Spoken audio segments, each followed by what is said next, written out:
crack that national team, get in the squad, and make their way to Rio as well.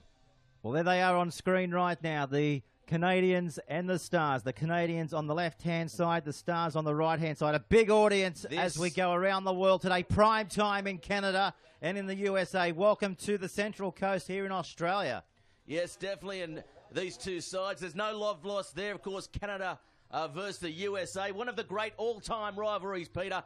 And, of course, the Canadian Maple Leafs, led by Kish. She is an out-and-out superstar, and, of course, the number one out there, Britt Ben. She's been unstoppable all tournament too. Liz Entwistle joins us from the Starbarians, I guess they're called today, because they are a bit of a mixture of a couple of sides. That's right. We have players from New Zealand, the Netherlands, Canada, USA, and Australia. I'd like to say a quick shout out to all of our stars at the Olympic Training Center right now in camp. Wishing you the best as you progress through your trials. And here we go now. It's showtime here, day 2 of the Central Coast Sevens. Oh, look at Kish. She gets straight up. The Maple Leafs are here to play. Ball comes out. Nice pass in there. She is Ben trying to get around her opposite. Look at her. She's driving forward. She keeps going. Nice run there. She's one of the superstars of this competition, and now they've got a deep back line set. Here's Kish. Kish with the ball in 2 hands. Gets the ball out wide. Breaks away from one. On the inside, on the outside. The big palm comes out. And what a palm. And Mandy Marshak, she scores the first try of the day, Peter. Oh, great to see the first try of the day come only after 1 minute as well. So if anything like this is to go by, we're going to be in for one hell of a day as we head down into the back end of the finals. Yeah, so how much does it affect your guys, Liz? I mean, you guys have only come together pretty much within the week as well.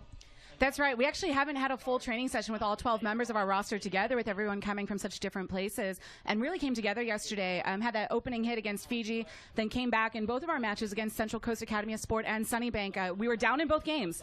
Halftime score was 10-7 against Sunnybank, came on to win that one. Halftime score 7-5 down against Central Coast. So it's a position we're familiar, I guess, being in, but able to bounce back. And I think, some big hits. We have got nothing to lose, and we came here to play against the best in the world. This is what we want. And it gives our girls a great test. So in other words, no excuses today. Nothing, holding nothing back. So that's what we like to hear, and that's what we come to expect from all things US of A. And here we go again. Here's the restart. The ball comes. Kish is there again. She bats the ball back. May have gone forward. Yes, the referee indicates so. So the ball now coming back. And it's going to be the first scrum of the game. Yeah, we knew that Canada is just so strong in the air, too. And knowing how aggressive they are, we thought maybe we might be able to draw a couple penalties here and there. They put that up right at our player, number 66, Michelle Montague. She actually spent the last year playing rugby in British Columbia, playing with Velux alongside many of these Canada girls. Also of note, our center out there, that's Caroline Crossley. She's actually a 17-year-old in Canada, one of their non-rostered reserves that they loaned to us for the weekend. So she gets a bit of a hit out against her mates.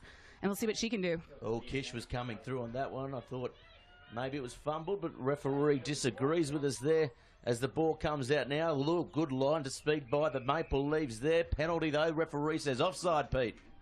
Yeah, just on the 22-metre line there. So let's see what they choose to do here. They take the tap and choose to get on with it quite quickly. Yeah, we spent some time this week training our penalty plays and our different options, so good to see people connecting there. And we also talked last night when we were reviewing film about just being quicker to our breakdowns. When we support ourselves in our rucks, we had some great rugby, and I think we're seeing our ones and our twos hitting quite quick and making sure we secure our ball. So the Stars rugby here look to come out to the commentary side. They look to exploit the gap, but they've been able to find the touch line. Ball goes floating into touch. Not ideal there for the Stars rugby side. Yeah, just the execution there, Peter, letting them down. Obviously, those combinations not quite right yet after only a week of coming together for the Starbarians. So we'll see the first line out of the match. Kish is in there. She's the go-to. Marchak will be lifting. Nicely won there by Kish.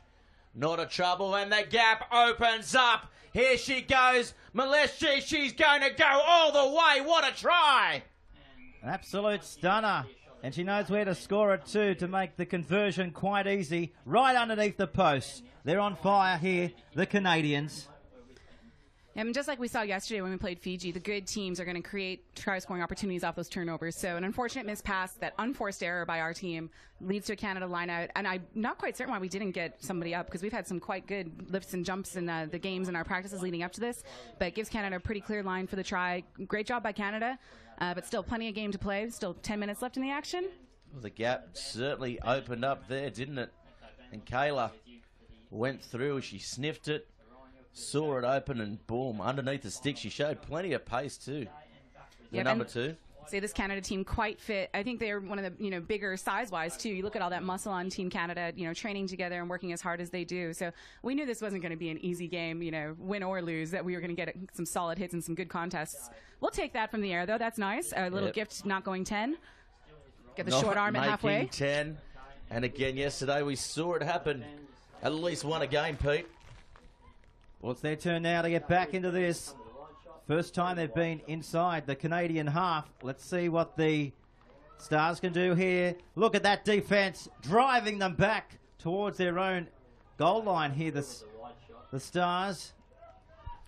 And of course, if you're listening in Vancouver, New York, wherever you are around the world, don't be afraid to hashtag CC7s. Oh, that was quite the steal there by Canada. We had a good run by Michelle, a little bit of good maul movement, but Canada coming away with the ball from the tackle.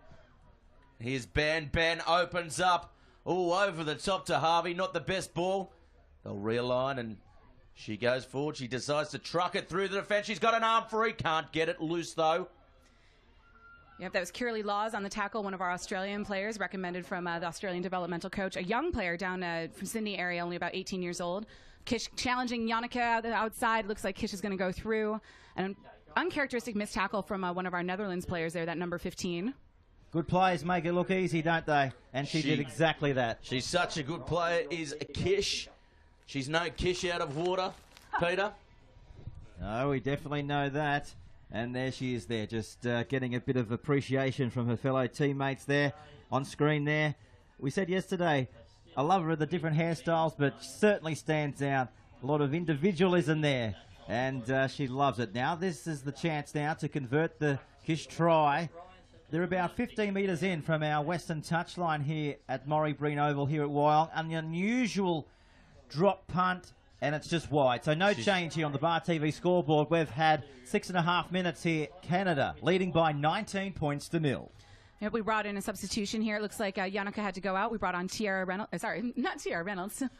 Tiara Littleton. Tiara Reynolds, one of our Canadian players that I played with for Beavers on some of these touring sides myself. So that's Tiara Littleton wearing number 7. One of our original stars from our very first tour ever a year and a half ago. So, again, we lose this match. We've been around for a year and a half bringing players together. So we're happy to get a hit out and test ourselves against the best. So Harvey getting it underway. Kish is in there. Couldn't quite come down with it, but... yeah, knock on. Holding play, knock on. She got the big mitt to it and couldn't bat it back, so not batting an eyelid. They go into half-time now. 19-0 in favour of this Canadian Maple Leaf side. And let's be honest, they have to be favourites here in this competition. Yeah, I think favorites for the competition, but we're going to throw a couple tricks in here after halftime. We kept a couple of our starters out of this game knowing Canada has such depth. We saw them do the same thing yesterday in that final match of the evening, when they brought on Magley Harvey and Jen Kish as subs. Most of note is number 63 out there, Phoebe Thomas, a player from Tribe 7s here in Australia. She's been starting all weekend in the centres, so we'll see her come on and make an impact. Number 60, Anthea Clark from down Sydney area as well. She started our game yesterday against Sunnybank. And then number 86, Brianne Nicholas, another one of the Team Canada players, a player that can play scrum half, can play on the wing. And yesterday in the Sunnybank game, I'll tell you, she might be small, but she's quite mighty. She was blowing up rucks left and right. Beautiful dive passes, too. So we were under quite a bit of pressure from that Australian team, but able to maintain composure. So, again, being down 19-0, maybe not the score we were hoping for, but something we can certainly come back from. I think a quick try here puts us back in the game. So we'll be kicking off to them, too, and get a little bit of an aerial contest of our own. Well, there's nothing better than a good-looking dive pass. One of my favourite forms of passing in the sevens format, Liz. Pete, well, you give it a 10? You give it a 10, yeah, definitely. 6 degree of difficulty? Yeah. Yeah. Well, we know from the stats that Bar TV received yesterday a big audience in the US and also up through Canada. And right now it's prime time on the east coast of New York as well. It's prime time, all right. It's prime time, and it's morning time here in Australia. So no doubt the ladies have got a lot of relatives and friends watching this telecast from our great friends in Canada and also in America. Yeah, this is perfect timing playing this Cup quarterfinal so early in the morning here, but at prime viewing hours, all of our mates back home finishing their Saturday Rugby Day matches. A little bit offside there, maybe. Oh, good work there by the Stars to come up with it. No, the Maple Leafs are turning over. Referee not happy with that. So they'll call it back. Yeah, that was a great challenge in the air. Number 84, Caroline Crossley from Canada. Again, still in high school, 17 years old. She's got the size, she's got the height. A big future for her, and grateful for Canada loaning her for us. We'll take her again. She may well change residency. Can you ever see that happening? The Canadians coming down the border? We've had a few players in our system that played in the World Cup, since there's a little bit of different rules from the Olympics. They don't have to be a passport holder to be eligible in the Rugby World Cup. And just yesterday, we saw Rebecca Tavo, who changed her allegiance from the Australian national side, playing for Fiji. We may have one of our Dutch players, Nikki Wires, actually has an Australian father, so she might be exploring some options with playing in Australia here too. So you never know. It's always possible. Well, this is going to be trouble there. She's lightning quick. Harvey on the far side. Ball coming back in. There's an overlap here. They'll exploit it as they come back towards their players, trying to create that overlap. You got to love that little ankle tap there. Michelle Montague, number 66. Again, she's the player that played in Canada, spent some time playing in the U.S. She's from New Zealand. She plays for Waikato and has been, playing with them some high-level rugby. Also crossing over into some MMA fighting, and she's done bodybuilding too. This girl, 21 years old, and she's done it all already. What can't she do? The grappler. I think we'll call her the grappler from now on. As the ball comes out, good display here by the Stars, and here she is, and there's that palm off that she's in known the face. for. Look at that! It's what we came to see in the first game of the Central Coast Sevens. She knows it too. Yeah, she doesn't need to score tries when you're dishing out dirt like that. Well, what a display, Pete. Oh, she loved it. Her face told the story there. Yep, got to be happy with the physicality, too. If you can match Canada in some of these tackles and get some big hits, you're doing okay. They've got the pace outside now, though. Canada with a little bit of a breakaway on the sideline. Yeah, Our Harvey, sweeper, Nikki, coming over. Harvey it is. She's quick. We know that. She scored plenty of tries, and there goes Harvey again. She's going to bring it all around. She'll take the kick as well. So Harvey proving too dynamic on that far side. Well, she just stood up the Stars rugby play at the back there. Big step, wasn't it? And the Stars pretty much were in Disneyland, I guess, and they just couldn't go with them. But that's the start the Canadians wanted for the second half, and they're just looking at this match, how it's unfolding. Looks like they're just going from strength to strength. Yep, you saw them go all the way to the far sideline, too. That means that our scrum half, Nikki Wires, had to, leave from her sweeper position and cover the entire field. Wasn't quite able to get there. She's going to come off now, subbing on that number 86, Brianne Nicholas, another one of the Rugby Canada players. A little spark plug there. We've been calling her Baby Brie, even though she's older than some of our other players, too. So the Canadians just taking their time to get set as the substitutes come on for the Starbarians.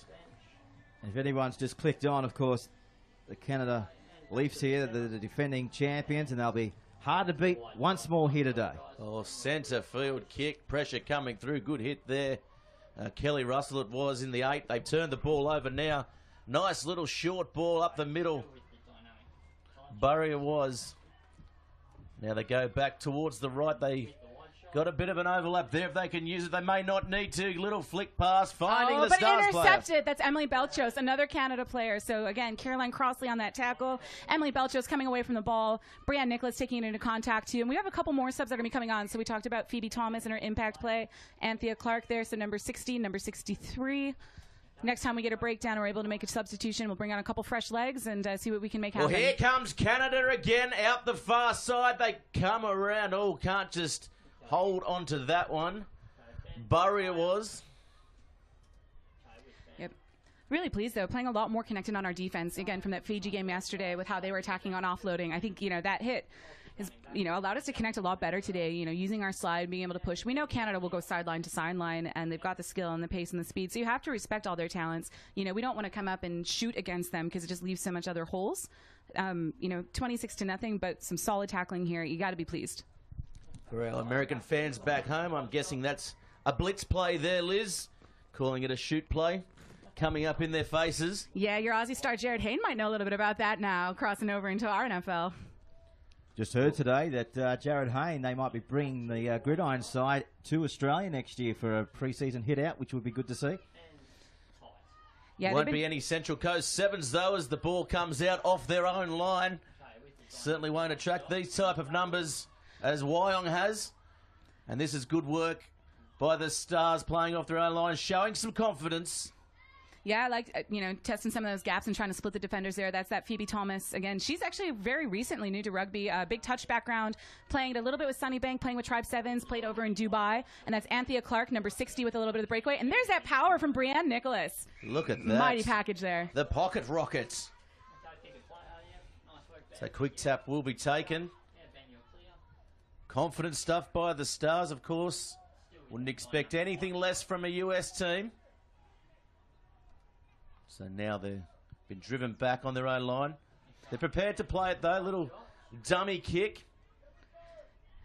Yep. You have to like stringing along a few phases of possession, playing smart inside of our own 22. We don't want to do anything too tricky. We don't want to give Canada an easy intercept or turning over the ball. So being able to keep that ball in hand, using the passing skills, solid rucking here too. We'd just like to see that big breakaway. Oh, pops a nice little ball there. The ball not the best, though, to find the winger. A nice little bounce pass back inside. Caroline Crossley receiving the ball from Anthea Clark. I'd like to maybe see a kick now. Canada's sweeper pulled all the way over to the side here, that number 12. Leaves a lot of space open. Nothing to lose. Winding down minutes of the game. If we can get something downfield and maybe create a little bit of an excitement. Well, sure, with less than a minute remaining, let's see if the Stars can get on the scoreboard. Get off the donuts. So they choose to spread And there's it wide. that kick. Emily Belchos kicking against her fellow countrymen, and that's Janneke Idens on the far sideline, another one of our Dutch players. We've been calling her Yo-Yo all tour. That was the nickname Tribe Sevens bestowed upon her. Well, Yo-Yo certainly not walking the dog there, Pete. I'm not quite sure what that one means. I'll let that slide. You've never walked the dog? We've never heard that in terms of sports, no. What, you don't know yo-yos? Are you serious? Oh, really? That's okay. You're showing your age here. Are you serious? Here we get a little bit of a break. Final play. We'll see if we can get a try on the board in the final minute. I've got a friend who lives in Phoenix. He's a professional yo-yoer. And that is no word of a lie. Dogger, if you're listening, we salute you. So that's the full-time. Showing penalty to Canada. They get the tap through. It'll be Green Shields with a breakaway there to seal off the game for the Maple Leaves. So it's well done by Canada, creating a lot of tries here off of their turnovers, off of their set pieces. So a little bit of our disconnect on that one initial pass that found touch, a little bit of disconnect there. Something we can certainly bounce back from heading in now to the plate semifinals. Wishing all the best to Rugby Canada in their Cup semifinal. We'll see if Canada can be the first team to go back-to-back here at the Central Coast Sevens. Never an easy challenge. Still the likes of Australia, New Zealand, and several other teams. Fantastic women's rugby up ahead. Thank you so much to all of our fans back home, Canada, USA alike. We appreciate all the support, all the tweets, and stay tuned. Hashtag Central Coast Sevens, CC7s, hashtag Starbarians, Stars Rugby Sevens, and of course Rugby Canada, always on their Rugby Canada Twitter feed too. Well, thanks for having me. Okay, thanks as always, thanks very Liz. Much. Enjoy your day. A pleasure. One of the great personalities of this Central Coast Sevens, Liz Entwistle, joining us. Indeed, and she's kindly brought in a few jerseys for us to share around the commentary box as well. So we really appreciate Liz and everything that she's been able to do for us, you know, since we've been broadcasting this tournament last year. She's never shy on the microphone, and that's what you need in a party box, as we like to call it, the commentary box here.